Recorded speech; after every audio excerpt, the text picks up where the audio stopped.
이면에 마태복음 6장 12절 새한글 성경, 설교는 개역개정 본문으로 설교를 합니다. 같이요, 시작. 또 우리가 진 죄의 빛을 우리에게서 없애 주십시오. 우리도 역시 우리에게 빚진 사람들의 빚을 없애 준 것처럼요. 네, 오늘은 주기도문의 간구 5번째를 함께 묵상하는 시간을 갖도록 하겠습니다.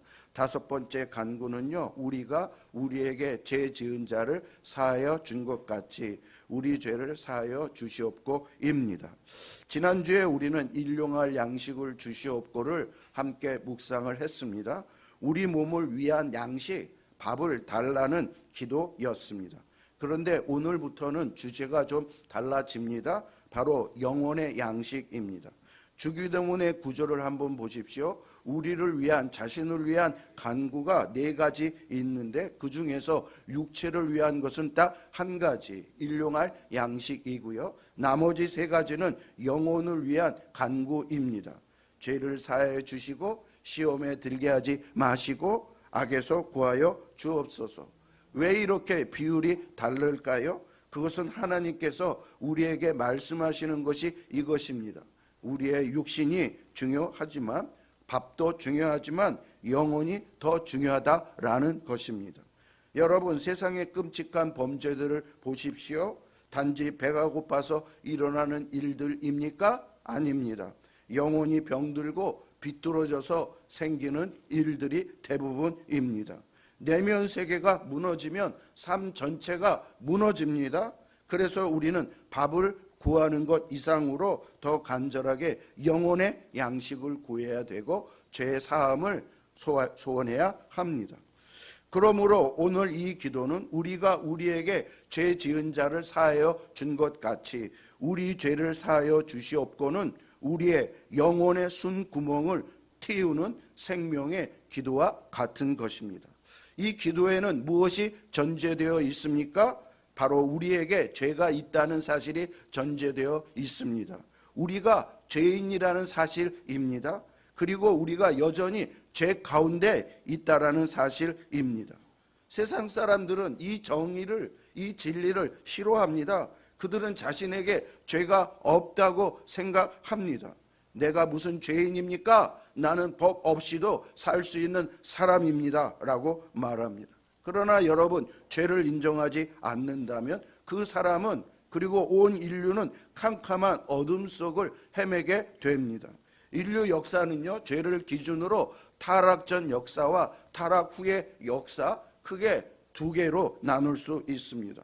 죄가 들어오면서 인류의 역사는 어떻게 되었습니까? 그 화목하고 관계가 좋았던 하나님과의 관계가 깨져버렸습니다. 사람과의 관계가 깨졌습니다. 형제끼리도 죽이는 일이 일어났습니다. 심지어 인간과 자연과의 관계도 망가지고 말았습니다.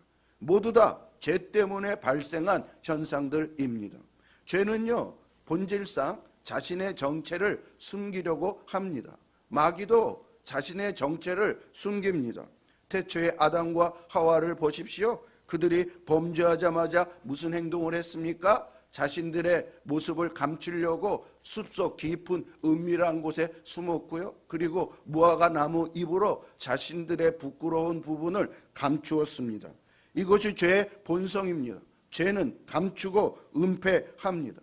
그러나 기억하십시오. 모든 죄는 하나님 앞에서 벌거벗은 것처럼 다 드러나게 되어 있습니다. 우리가 사람이 왜 죽습니까? 왜 사람이 서로 미워하고 싸우고 전쟁하고 속이고 파괴하고 그렇습니까? 신학적으로 그 원인은 분명히 밝혀졌는데 죄 때문입니다. 죄를 빼놓고는 이 세상의 이 고통, 이 세상의 모든 문제, 그것을 도무지 해결할 길이 없습니다. 원인을 모르면 해결책도 없습니다. 그러므로 우리는 정직하게 죄를 인정하면서 이런 기도를 하나님께 드려야 합니다. 주님, 우리는 죄인입니다. 우리 죄를 용서하여 주시옵소서. 우리가 가진 성경에는 죄라고 번역되어 있는데요. 그런데 새한글 성경에는 원어대로 번역을 해놨습니다. 헬라어 원문을 보면 아주 특별한 단어로 쓰여 있는데요. 바로 오페이 레마입니다. 이 단어의 문자적인 뜻은 빚입니다. 채무입니다. 그래서 이 기도를 직역하면 우리가 우리에게 빚진 자를 탕감해 준 것 같이 우리의 빚을 탕감해 주세요, 이것입니다. 왜 예수님은 죄를 빚이라고 표현을 하셨을까요? 죄는 단순히 그냥 지나가는 실수가 아니라 반드시 해결해야 될 실질적인 부담이라는 것을 가르치기 위해서입니다. 여러분, 빚은 상대방이 탕감해 주기 전에는 나 스스로 해결할 수 없는 경우가 얼마나 많은지 아십니까? 우리나라 빚을 청구하는 국세청이 강력하지만 미국에서는 빚을 해결하지 못하면 살 수 없다라고 말할 정도입니다. 그렇다면 우리가 하나님께 돈을 빌렸습니까? 아닙니다. 우리가 진 빚은 돈의 빚이 아니라 거룩의 빚입니다. 하나님은 우리를 당신의 형상대로 만드셨습니다. 우리는 세상 속에서 하나님의 형상이기 때문에 하나님의 형상을 드러내야 합니다. 거룩한 모습을 드러내야 되고 사랑의 모습을 드러내야 하는 등 그분을 반영하며 살아야 될 소명이 있습니다. 그런데요, 인간들은 어떻습니까? 말과 행동으로 하나님을 드러내지 못합니다. 그러므로 하나님께 빚진 것입니다. 하나님이 우리를 만든 그 목적과 완전히 빗나가게 살고 있기 때문입니다. 이것이 바로 성경이 말하는 죄의 빚입니다. 십자가 사건을 한번 생각해 보십시오. 유대교 지도자들 그리고 유대인들, 그들은 모두 하나님의 형상대로 만들어진 존재들입니다.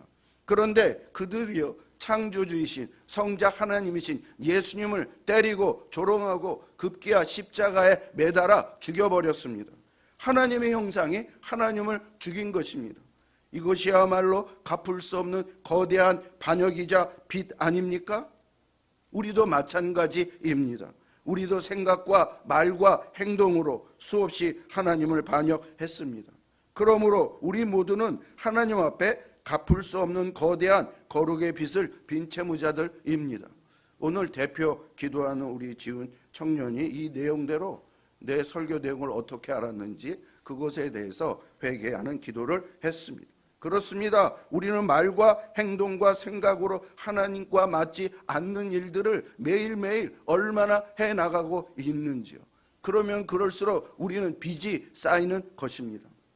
여러분, 죄는 우리가 생각한 것보다 훨씬 더 심각합니다. 왜? 우리가 죄를 짓는 대상이 바로 하나님이기 때문입니다. 예를 돕기 위해서 한 가지 예를 듭니다. 어떤 기자가요, 국가 외국 원수에게 모독죄를 행하여서 그는 징역 3년에 처해짐을 당했다고 합니다. 그런데 그 기자가 신발을 땅바닥에 내던졌다면 그게 죄가 됩니까? 안 됩니까? 죄가 안 됩니다. 똑같은 행동이라도 그 대상이 누구냐에 따라서 죄의 유무가 가려지는 것이고 죄의 경중이 가려지는 것입니다. 우리가 누구에게 죄를 지었습니까? 영원하시고 무한하시고 불변하신 하나님을 상대로 죄를 지었습니다. 그러므로 우리의 죄는 막중한 죄가 되는 것입니다. 우리의 죄는 영원하고 무한한 죄가 됩니다. 피조물인 우리가 그러므로 그 죄를 스스로 해결할 수가 없게 되었습니다. 여러분, 죄가 얼마나 무서운지요? 노아 홍수 때를 보십시오. 노아 가족 8명만 방주에 들어가서 살아났고 방주 밖에 있는 모든 인류는 수장이 되었고 생매장이 되었습니다. 그런데 그 후로 죄가 세상에 없어졌을까요? 아니요. 조금 있다가 죄가 세상에 많이 퍼져가지고 바벨탑 사건, 그 큰 범죄를 저질렀습니다.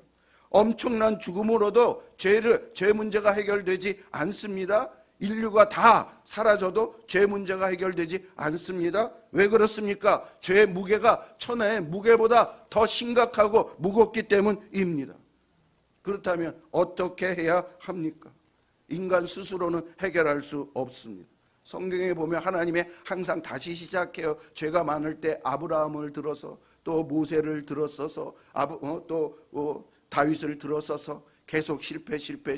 결국 신약에 와서는 하나님이 뭐를 보여줍니까? 인류 힘으로는, 인간의 힘으로는 안 되고 오직 내가 하나님, 삼위일체 하나님만이 이 죄의 문제를 해결할 수 있다라는 것을 보여주기 위해서 예수 그리스도를 이 땅에 하나님의 성육신으로서 보내주십니다. 유일한 해결책은 오직 하나입니다. 영원하고 무한하신 하나님이면서 동시에 완전한 인간이신 예수 그리스도, 그분이 진 십자가뿐입니다. 하나님을 대상으로 무한하고 영원한 죄를 지었기 때문에 하나님만이, 무한하신 하나님만이, 전능하신 하나님이 이 죄의 문제를 해결할 수 있으셔서 하나님이신 성자 예수님께서 바로 인간의 몸을 입고 죄를 대신 뒤집어 써서 그 모든 죄를 탕감해 주신 것입니다. 우리는 예수님이 우리를 위하여 이런 일을 해 주셨다라는 것을 믿을 때에 그 구원이 우리에게 적용되는 것입니다. 하나님은 우리가 죄 때문에 고통과 슬픔에 빠지는 것을 원치 않으십니다. 우리에게 평강과 생명의 길을 주기를 원하십니다. 그래서 요한일서 1장 9절에서 이런 말씀을 했습니다. 같이요, 시작. 만일 우리가 우리 죄를 자백하며 그는 미쁘시고 의로우사 우리 죄를 사하시며. 예, 우리가 매일 죄를 자백하며, 순간 지은 죄를 자백하며 하나님은 신실하고 의로우사 우리의 죄를 희게 또 깨끗하게 그렇게 만들어 주십니다. 그런데 여기서요, 성도님들이 자주 묻는 질문 하나가 있는데요. 무슨 질문이냐면, 목사님, 우리는 예수님을 믿고 이미 구원받았는데, 모든 죄를 용서받았는데 왜 날마다 죄를 용서해 달라고 기도해야 합니까? 이런 문제 제기를 하는 게 구원파고 다락방입니다. 여러분, 그들은 하나님의 용서를 다 받았기 때문에 우리가 무슨 죄를 지어도 아무런 구원에 해당이 안 되기 때문에 괜찮다, 회개할 필요 없다, 이렇게 해서요, 그 교파에서는 술을 많이 먹고 목사들도 모이면 술을 먹는다고 합니다. 왜? 이미 다 용서받았는데, 구원받았는데 무슨 상관이냐. 그러나 분명히 예수님은 그렇지 않다라고 말씀해 주십니다. 예수님은 요한복음 13장에서 세족식 사건을 통하여 우리가 날마다 회개해야 될 것이 있다라고 말씀을 합니다. 이제 예수님이 최후의 만찬을 하면서, 만찬 전에는 씻잖아요. 예수님이 제자들의 발을 씻어 주시는데 베드로를 씻어 주실 차례가 되었습니다. 예수님, 선생님, 세상에 선생님이 제자의, 종의 발을 씻는 경우가 어디 있습니까? 절대 안 돼요. 그랬더니 예수님이 내가 너를 씻지 않으면 너와 나와 상관이 없다. 베드로가 그 얘기를 듣고, 그러면 나를 발만 씻는 것이 아니라 머리도 씻어주시고 손도 씻어주시고 다 씻어주세요 라고 이야기를 했습니다. 그랬더니 예수님이 무슨 말씀을 했습니까? 다 같이요, 10절 시작. 예수께서 이르시되 이미 목욕한 자는 발밖에 씻을 필요가 없느니라, 온몸이 깨끗하니라. 네, 예수님은 너가 이미 목욕했기 때문에 다시 목욕할 필요가 없고 지금 더러워진 발만 씻으면 된다. 여러분, 여기서 목욕은 무엇을 의미합니까? 구원받았다라는 거예요. 여러분, 구원은 단회적으로 일어나는 일입니다. 이미 베드로는 예수님을 믿음으로 말미암아 구원을 받은 것입니다. 예수를 믿을 때, 여러분, 믿음을 가질 때 하나님 안에 들어와서 하나님과 연합해서 하나님의 신분이 거룩한 것이기 때문에 그 자신도 거룩한 존재가 되어서 연합이 가능한 것입니다. 이것은 평생 몇 번 일어나요? 한 번 일어나요. 예수님의 십자가가 한 번이고 부활이 한 번이고 승천이 한 번이고 성령 강림이 한 번인 것처럼 구원도 단회적으로 한 번 일어나요. 기분이 하나님이 좋으면 구원 줬다가 기분이 나쁘면 죄를 졌다가 구원을 취소하고, 그러면 그것은 하나님이 주신 구원이 아닌 것입니다. 그런데 발 씻어야 된다라는 말씀은 무엇입니까? 구원받은 이후에도 세상을 살면서, 세상 길을 걸어가면서 묻는 더러운 것, 오염을 말합니다. 죄와 오염이 묻습니다. 그래서 예수님이 어떻게 하라고요? 매일 씻음을 받으라고 말합니다. 그러므로 우리가 날마다 하나님께 회개해야 되는 이유는 우리의 구원이 취소될까봐, 우리가 지옥될까봐, 그것 때문이 아닙니다. 하나님이 세상을 이처럼 사랑하사 독생자를 주셔서 우리를 하나님의 자녀로 만들어 주었기 때문에 하나님과 우리와의 관계가 늘 화목하고 친밀하고 좋은 관계로 유지하기 위해서입니다. 자식들이 죄를 지으면 부모님을 떳떳이 바라보지 못해요. 말도 제대로 하지 못해요. 부모는 아무런 상관이 없는데 스스로 자기 양심이 찔리기 때문에, 사람은 양심이 있기 때문에 잘못을 하면 이상하게 행동이 바뀌어질 수밖에 없는 것입니다. 그래서 우리는 하나님과 좋은 관계를 유지하기 위해서 날마다 회개의 기도를 해야 합니다. 그래, 우리가 드리는 주기도문은요, 하나님의 자녀가 아버지께 드리는 기도입니다. 여러분, 그래서 하나님 아버지, 우리 죄를, 내 죄를 오늘도 용서해 주세요 라고 기도해야 하는 것입니다. 베드로를 보십시오. 베드로는 예수님을 3번이나 부인하는 엄청난 죄를 저질렀습니다. 그러나 예수님은 그가 이미 온몸이 깨끗해졌다라고 하셨고, 그는 목욕한 자였습니다. 그러나 그는 발이 더러워졌습니다. 그래서 그는 세족을, 발을 씻는 용서의 은혜를 받아야 했던 것이었습니다. 우리도 마찬가지입니다. 우리는 이미 목욕했어요. 날마다 목욕한 자들이지만 날마다 발이 더러워졌기 때문에 하나님, 오늘도 내 발을 씻어 주세요. 그래서 주님 전에 들어가기에 더럽지 않은 발과 내 마음이 되게 해 주세요. 이러한 기도를 하는 것이 주님의 주기도문을 통해서 우리에게 원하시는 기도인 줄로 믿으시기 바랍니다.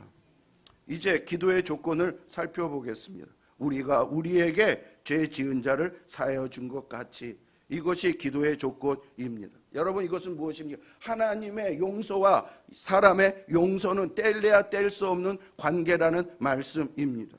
마치 동전의 양면과 같습니다. 하나님을 사랑한다고 하면서 형제를 미워할 수 없습니다. 요한 1서에서 그것은 거짓이라고 말했습니다. 마찬가지로 하나님의 용서를 받은 자는 반드시 형제를 용서하게 되어 있습니다. 여러분, 우리는 왜 용서해야 합니까? 먼저 나 자신을 위해서입니다.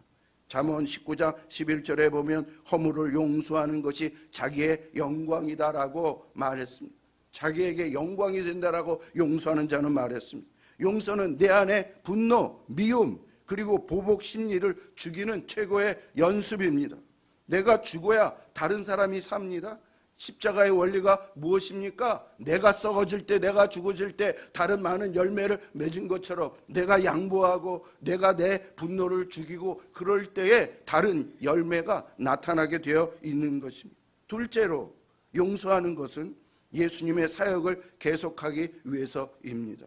예수라는 이름의 뜻이 무엇입니까? 자기 백성을 그들의 죄에서 구원하는 자라는 뜻입니다. 예수님이 이 땅에 왜 오셨어요? 죄를 용서하기 위해서 오셨습니다. 그런데 우리가 죄를 용서한다면 그 예수님, 부활하신 예수님이 내 마음 안에 들어와서 나로 하여금 죄를 용서하게 하는 그러한 일을 하게 해 주신 것입니다. 우리는 예수님의 사역을 대신해서, 아니 계속해서 드러내는 것입니다. 그래서 누가복음 6장 37절에 뭐라고 말씀했습니까? 같이요, 시작. 용서하라, 그리하면 너희가 용서를 받을 것.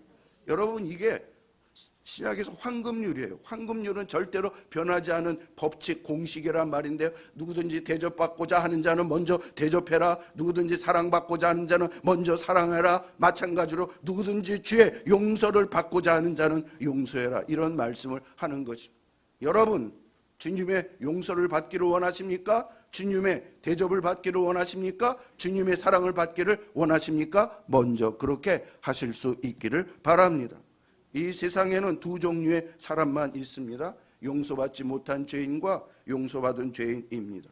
앤드류 머리는 이런 이야기를 했습니다. 같이요, 시작. 우리가 다른 사람을 용서하는 것은 하나님 사랑이 우리 안에 있음을 증거한 것이다. 네, 우리가 다른 사람을 용서하는 것은 하나님 사랑이 내 안에 있다는 것을 바로 증거하는 것이라고 앤드류 머레이 목사님이 말씀했습니다.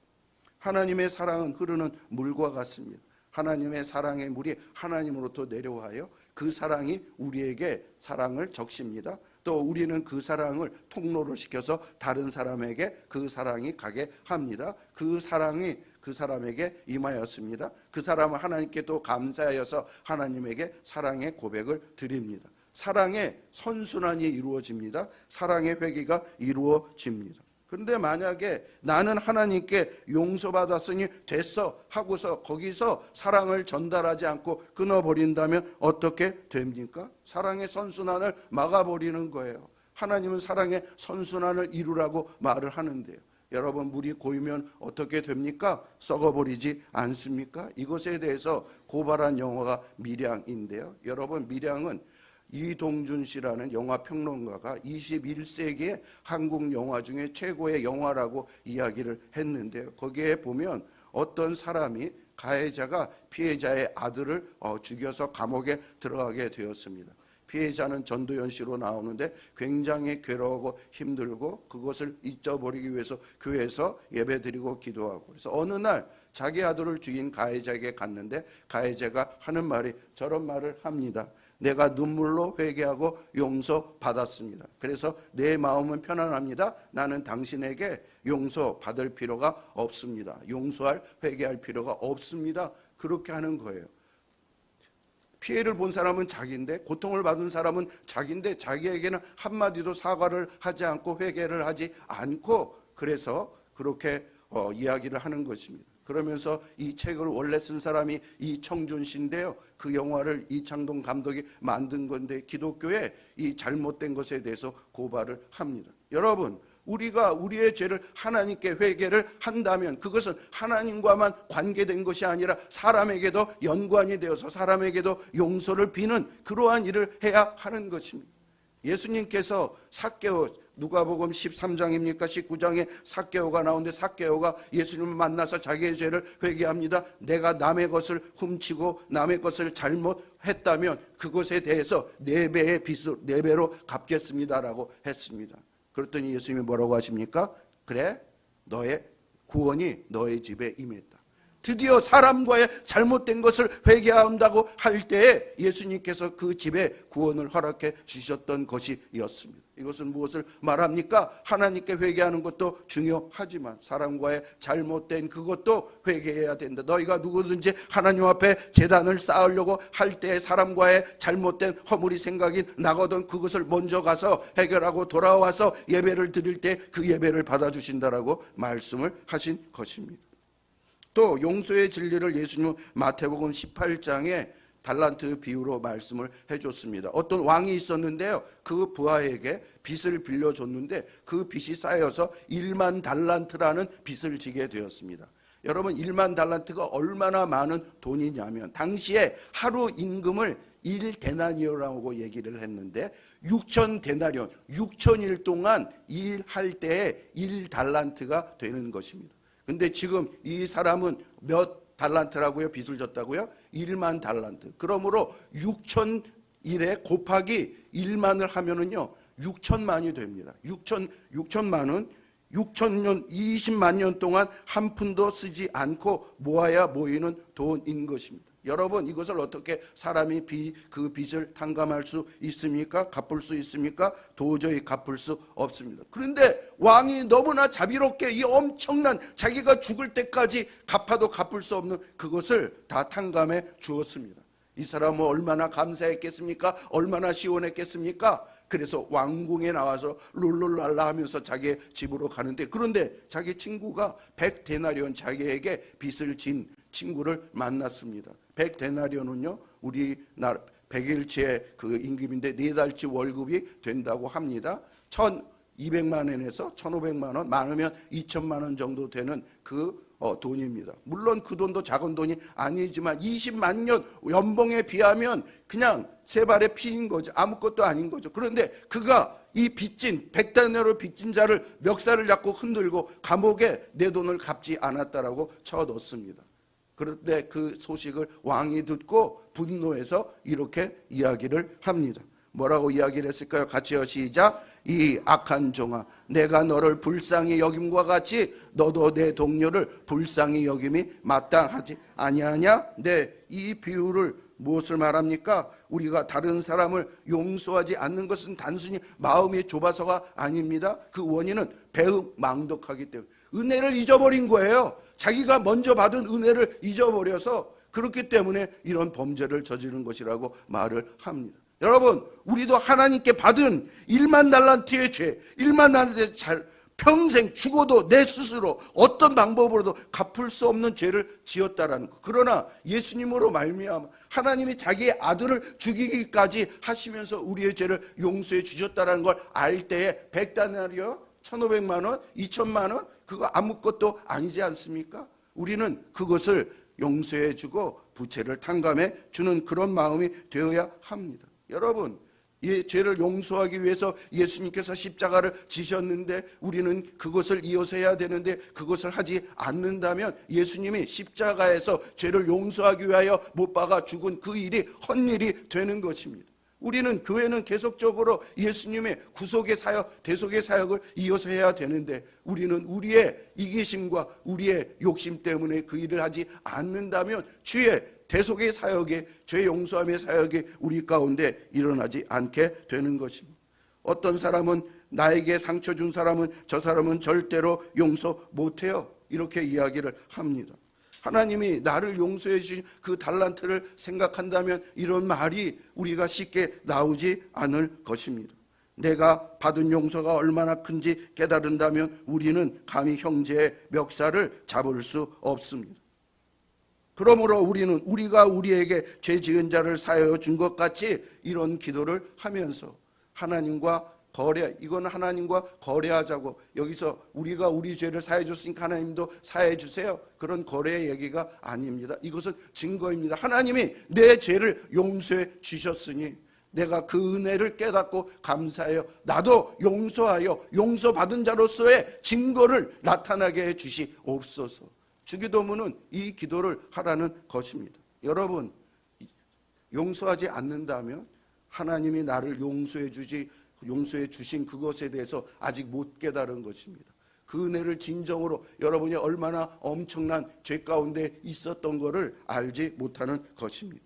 하나님은 우리에게 갚음의 미학을 요구합니다. 하나님께 받은 사랑이 내 안에서 고인물처럼 썩고 있지 않기를 원하십니다. 그 사랑이 나를 통과하여 이웃에게로 흘러가기를 원하십니다. 여러분, 우리가 다른 사람을 용서할 때에 우리는 단순히 좋은 일을 하는 게 아니라 아까 얘기했죠, 하나님의 형상을 드러내는 것입니다. 옛날 보십시오, 손양원 목사님 자기 아들을 죽인 자들을 용서함으로 얼마나 그것이 역사 대대로 하나님의 사랑이 이렇게 가능하구나 하면서 하나님의 영광과 하나님의 모습을 세상에 드러냈는지요. 그런데 여러분, 솔직히 말합시다. 용서가 쉽습니까? 우리의 힘으로는 불가능합니다. 우리는 누구를 바라볼 때 용서할 수 있습니까? 예수 그리스도. 스데반이요, 복음을 전하다가 유대인들에게 돌을 맞아 죽는 가운데 있습니다. 그런데 스데반이 기도한 기도가 무엇인지 아십니까? 주님, 이 죄를 저 사람들에게 돌리지 마옵소서. 여러분, 어떻게 이 기도를 할 수 있어요? 자기에게 돌을 던져서, 큰 돌을 던져서, 그 돌이 얼마나 아픈데요, 죽을 정도로 던져, 지금 죽어가고 있어요. 그런데 그가 기도하기를, 하나님 저들의 죄를 저들에게 돌리 용서해 달라는 기도입니다. 스데반이 왜 그럴 수 있었을까요? 스데반이 마음이 넓어서 그랬을까요? 아닙니다. 성경 본문에 보면 스데반이 그때 하늘을 봤는데 하늘에서 예수님이 서서 자기를 보고 있는 것을 보았다라고 합니다. 여러분, 예수님은 보통 하나님 보좌 우편에 앉은 모습으로 나타나는데 스데반에게는 서서 스데반을 맞이할 모습을 보이는데 그 서 있는 모습이 요한계시록에서는 어린 양이 죽임을 당한 것 같은 어린 양이 서 있는 모습이라고 했습니다. 예수님이 모습을 봤어요. 예수님이 자기의 죄를 사하기 위해서 상처나고 피 흘리고 손에 못 박힘을 받는 그 예수님의 모습이 그 자기의 죄를 용서하고 죽는 자기를 맞이하는 그 모습을 스데반이 보았을 때 자기를 죽이는, 자기에게 돌팔매질 하는 자들을 용서하지 않을 수 없는 마음이 생겼던 것이었습니다. 그의 용서는 예수님의 십자가의 용서의 뿌리를 받은 것입니다. 마지막으로 주님은 나의 죄가 아니라 우리의 죄를 사해달라고 기도하십니다. 여러분, 항상 주기도문의 주어는 누구입니까? 우리입니다. 우리는 보통 남의 죄를 지으면 비난하고 정죄하기 쉽습니다. 그러나 예수님은 십자가 위에서도 자기를 위해 죽이는 자들을 뭐라고 기도했습니까? 아버지여 저들을 사하여 주옵소서라고 얘기했습니다.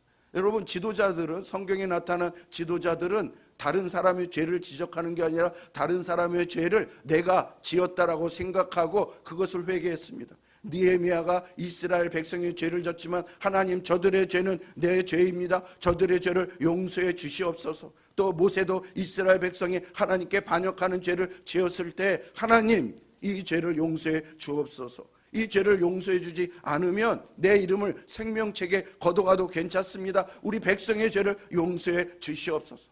이런 기도가 우리에게 필요해요. 여러분, 한국의 지도자들은 죄를 지으면 서로 죄를 지었다, 네가 잘못했다, 서로 공격하고 공격을 해요. 심지어 교회마저도 누가 죄를 졌으면, 잘못하면 교회가, 목사가 누가 잘못했다, 죽일 놈이다, 죽여라, 이렇게 교회가 선동을 합니다. 그러나 여러분, 하나님의 교회는, 하나님의 사람은 어떻게 해야 된다고요? 용서해야 된다고요. 그것을 화목하게 하고 화해를 시도하고, 그러한 일을 교회가 해야 하는 것입니다.